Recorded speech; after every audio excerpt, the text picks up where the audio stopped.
ایک حدیث سناتا ہوں کہ رسول اکرم نے مولا کو قریب بلایا، کہا یا علی، اللہ نے 3 فضیلت مجھے دی ہے اور 3 فضیلت تمہیں دی ہے۔ کہا اللہ نے جو 3 فضیلت مجھے دی ہے اس میں تمہیں شریک قرار دیا ہے، لیکن جو 3 فضیلت تمہیں دی ہے اس میں مجھے شریک قرار نہیں دیا۔ اللہ اکبر، مزاج پروردگار سمجھیے گا، اللہ خود کو توحید میں لا شریک رکھتا ہے اور علی کو فضیلت میں لا شریک رکھتا ہے۔ توجہ چاہتا ہوں کہ اللہ نے 3 فضیلت مجھے دی ہے اور ان تینوں فضیلت میں تمہیں شمار کر دیا، تمہیں شامل رکھا ہے، لیکن جو 3 فضیلت تمہیں دی ہیں تم نے مجھے شریک قرار نہیں دیا۔ ایک مرتبہ مولا نے پوچھا کہ یا رسول خدا وہ 3 فضیلت کون سی ہے کہ جس میں میں شریک ہوں؟ کہ دیکھو مجھے صاحب لیوا بنایا گیا ہے، لیوا کہتے ہیں علم کو جو روز محشر بلند ہوگا، کہ مجھے صاحب لیوا بنایا گیا ہے اور مجھے مالک کوثر بنایا گیا ہے، اور تیسری فضیلت ہے کہ مجھے مالک جنت و جہنم بنایا گیا۔ کہ 3 فضیلتیں ہیں میری، ان تینوں فضیلتوں میں تم شریک ہو۔ کہ کیسے؟ کہ صاحب لیوا مجھے بنایا گیا ہے، علمدار لیوا تمہیں بنایا گیا ہے، مالک کوثر مجھے بنایا گیا ہے، ساقی کوثر تمہیں بنایا گیا ہے، مالک جنت و جہنم مجھے بنایا گیا ہے، اور قاسم جنت و جہنم تمہیں بنایا گیا ہے۔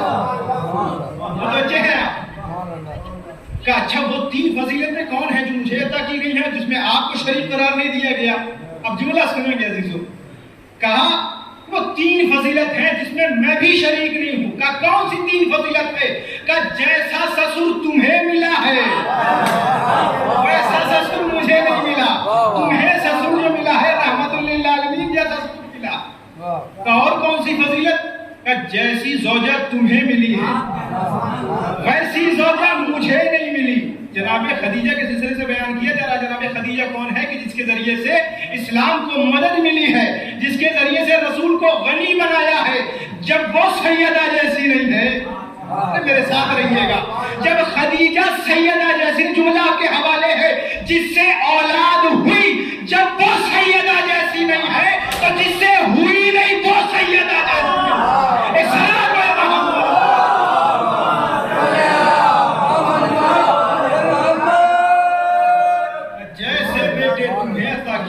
ویسے بیٹے مجھے عطا نہیں کی۔ کیسے بیٹے؟ کہا جو مکان میں ہو تو علی کے بیٹے اور مباہلے کے میدان میں ہو تو نبی کے بیٹے۔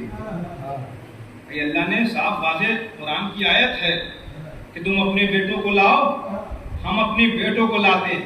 اللہ نے علی کے بیٹوں کو نبی کا بیٹا بتایا، اور کن عیسائیوں کے سامنے؟ ان عیسائیوں کے سامنے جو عیسیٰ کو اللہ کا بیٹا کہہ رہے تھے، جو عیسیٰ کو اللہ کا بیٹا کہہ رہے تھے، ان کے سامنے علی کے بیٹوں کو نبی کا بیٹا بتایا جا رہا ہے۔ میں نے کہا پروردگارا تو عیسیٰ کو اپنا بیٹا کیوں نہیں مان لیتا؟ جناب صالح کی اونٹنی کو اپنی اونٹنی کہہ دیا، بے مکان ہوتے ہوئے خانہ کعبہ کو اپنا گھر کہہ دیا، تو عیسیٰ کو اپنا بیٹا کہہ دیتا۔ کہ نہیں، اگر عیسیٰ کو اپنا بیٹا کہہ دیا تو توحید کی توہین ہوگی، اور اگر نبی کو بے نسل کہہ دیا، علی کے بیٹوں کو نبی کا بیٹا نہ بنایا تو یہ نبی کی توہین ہوگی۔ اس لیے کہ اللہ کی نسل کا ہونا اللہ کی توہین ہے، اور نبی کا بے نسل ہونا یہ نبی کی توہین ہے۔ اس لیے اللہ نے قرآن میں وعدہ کیا، انا اعطیناک الکوثر۔ توجہ چاہتا ہوں، لوگ اب تک کہہ رہے تھے، اللہ نے انا اعطیناک الکوثر کا اعلان کیا۔ عزیزو، مباہلے کے میدان میں علی کے بیٹوں کو نبی کا بیٹا نہیں بنایا جا رہا ہے، بلکہ انا اعطیناک الکوثر کی تفسیر دکھائی جا رہی ہے۔ صلوات محمد۔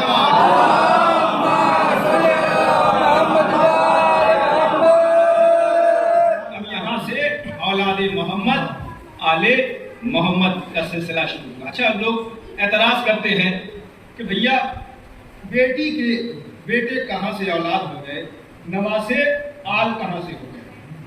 ہوتا ہے نا اعتراض، آل کہاں سے ہو گئے، بیٹی کے بیٹے آل کہاں سے ہو گئے؟ تو یہ اعتراض ایک دشمن اہل بیت کی جانب سے ہوا تھا کہ حجاج تخت پر بیٹھا ہوا ہے، جناب یحییٰ کو پکڑ کے لایا گیا، کہ یحییٰ کی خطا کیا ہے؟ کہ یحییٰ چوراہے پہ کھڑے ہو کے کہہ رہے تھے حسن حسین نبی کے بیٹے ہیں، توجہ چاہتا ہوں، میرے ساتھ رہیے گا. کہا حسن و حسین نبی کے بیٹے ہیں.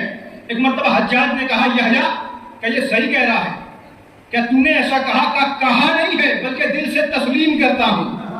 کہا اگر تو نے قرآن سے ثابت نہ کیا، توجہ چاہتا ہوں، قرآن سے ثابت نہ کیا تو تیرے سر کو قلم کر دوں گا.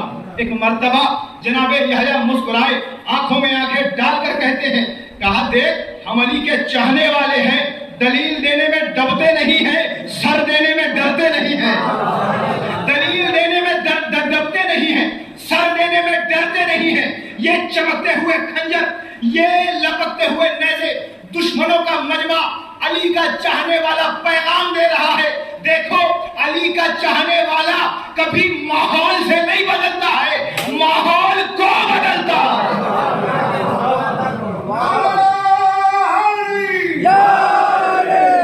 کہ علی کا چاہنے والا ماحول سے نہیں بدلتا ہے، ماحول کو بدلتا ہے.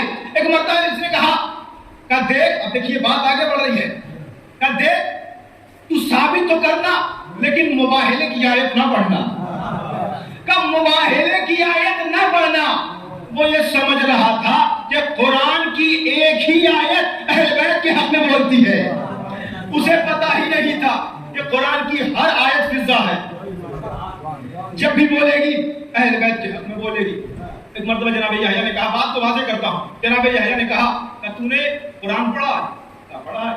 کہ سورہ انعام پڑھا ہے؟ کہا پڑھا ہے. کہ پڑھنا شروع کر. اب حجاج نے پڑھنا شروع کیا. جب اس مقام پر پہنچا جہاں پر انبیاء کا سلسلہ بیان کیا گیا تھا کہ جناب نوح جناب عیسیٰ کے دادا ہیں اور جناب عیسیٰ نوح کی اولاد ہیں. توجہ چاہتا ہوں.